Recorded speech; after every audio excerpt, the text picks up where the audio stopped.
till my lungs give out. I ain't lying, I'm only on mine. What's going on, Internet family? How's everybody doing today?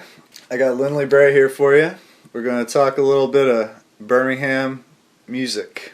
Last time we hung out was Rakkos Revival? Yeah, at Horsepens. Horsepens 40. Was that your first one?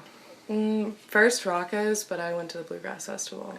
That's right a great that. venue. So good. So you were volunteering? Did they put you to work? Yeah, a little bit, but it was still really fun. It was nothing extreme. Jack Marks was the head of the volunteers for years, and when the weather gets bad and he's cruising around on that golf cart picking up garbage, I feel grateful that I don't have to dig into that part of it. Yeah, I was grateful too. You got to play a little bit too, didn't you? Yeah, that was fun. That was good. A little unexpected. Were you weren't on the bill, but you brought your instrument? I just brought my guitar. I was like, I feel bad if I don't bring this to Horsepens, and I'm glad I did. That's kind of how I am with visual art, you know. Yeah. Even if I'm not, showing, or I've still got the sketch pad in the truck. Yeah, because why not? You don't want to miss anything. Any inspiration there. My favorite thing about being up there is, I don't know if it's like that everywhere, but the artists play on stage. But I love musicians, because musicians are similar to visual artists in that they work at night a lot. Yeah. So it's nothing for them to be up all night, and so when they get done performing on stage, they're kind of still antsy, and they still want to play. So. Yeah, that's so awesome. That was the best part of the Bluegrass Festival for sure. Like getting to watch everyone play and have all these jam sessions every night afterwards. It was so beautiful, especially in the setting. Yeah, I don't know if that's. I guess they do that everywhere at music festivals and stuff, but I can't imagine like String Cheese Incident get done playing 12 hours of sets, and still want to play, and like stay up till 5 in the morning. Not happening. Yeah. No.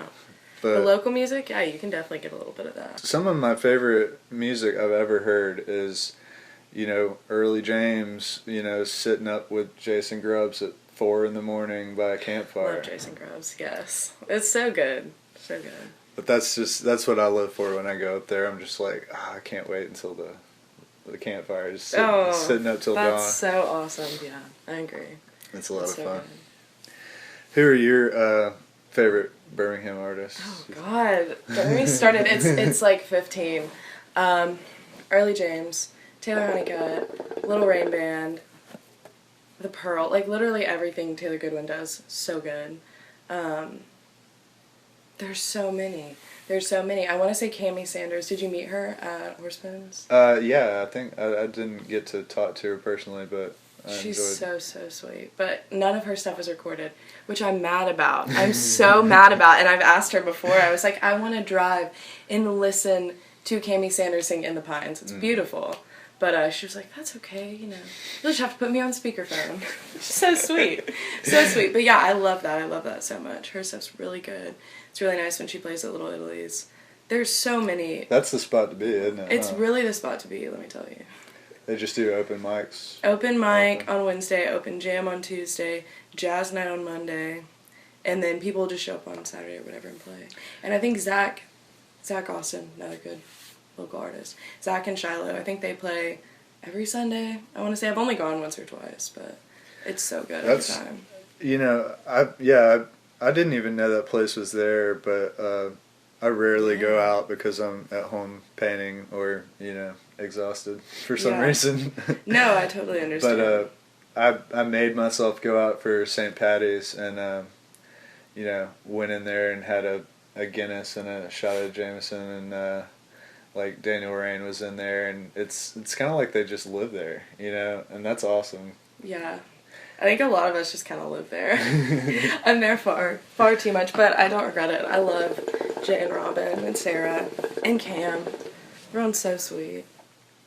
So is it more fun to play there or someplace like the Nick or? Ooh, that's a really hard question. Yes. I mean, It is, I do enjoy playing places like, just the actual act of playing, like in the moments of playing. It's nicer to play at Oak Hill or the Nick or Rails and Ales if you've never been there. So good. It's in Leeds. And it's just such a beautiful outdoor venue. But that is really fun to play. But Little Italy's is so worth it because like it's so fun to try out new music on Wednesdays. Mm-hmm. I love that. Like I'll play something new that I can't decide if it's good or absolutely horrible and then just gauge the audience reaction to it. And then it's also great because it's like my family. I'm there all the time and I know those people and I like to play my stuff for them, talk to them about it afterwards. And it's just so fun to be there. It's kind of like being a stand-up comedian or something, testing out your new material. Yeah, and like friends and family, that's basically it. Do you do mostly covers or are you getting more into original content? It really depends. I still do. I'll pepper in like original stuff. If someone's like, "Oh, I want you to play this song," which is what I did last Wednesday. I was like, "Oh, okay. I don't have a third song. Like, I guess I'll play that." But I'll do like one or two of my originals and then probably outweigh it by one with the covers. I really like your originals. Thank you. I mean, they're I'm working on them. Well, I admire anybody that can write because, like, you know, or can play with other musicians because I've been trying since I was like. I don't claim to be able to do that. But I you know, I can barely play by myself. When I try to play with somebody else, I'm just like, okay, I'm holding you back. You go on, go ahead. And yeah, I completely understand that. I have very limited knowledge of guitar. Learning, so. That's funny, because your chord progressions are really interesting. I would think, you know. Well, thank you. Yeah, no, almost. I think I started playing guitar when I was like 16. Learned like 10 chords and have progressed slightly past that since. I tell people, you know, like I started playing when I was 15 and I'm exactly the same skill level as I was back then. No, I completely understand.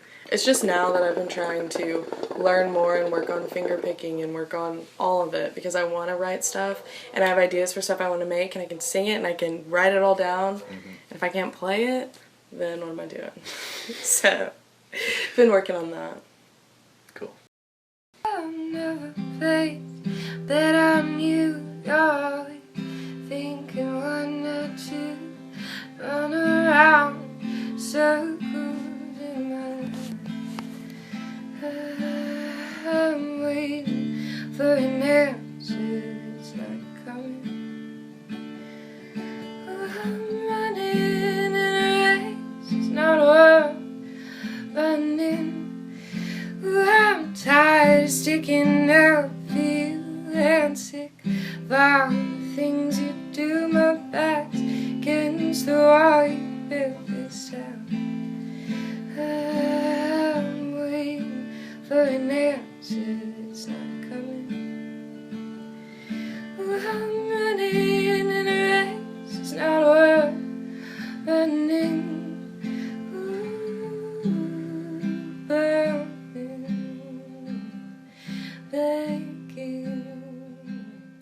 I did paint my guitar.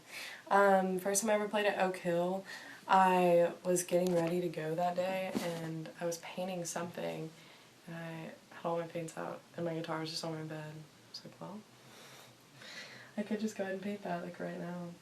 And so I literally just painted it with acrylic paints and I didn't seal it so that way I can like scratch off and do it again. Yeah. If I want, but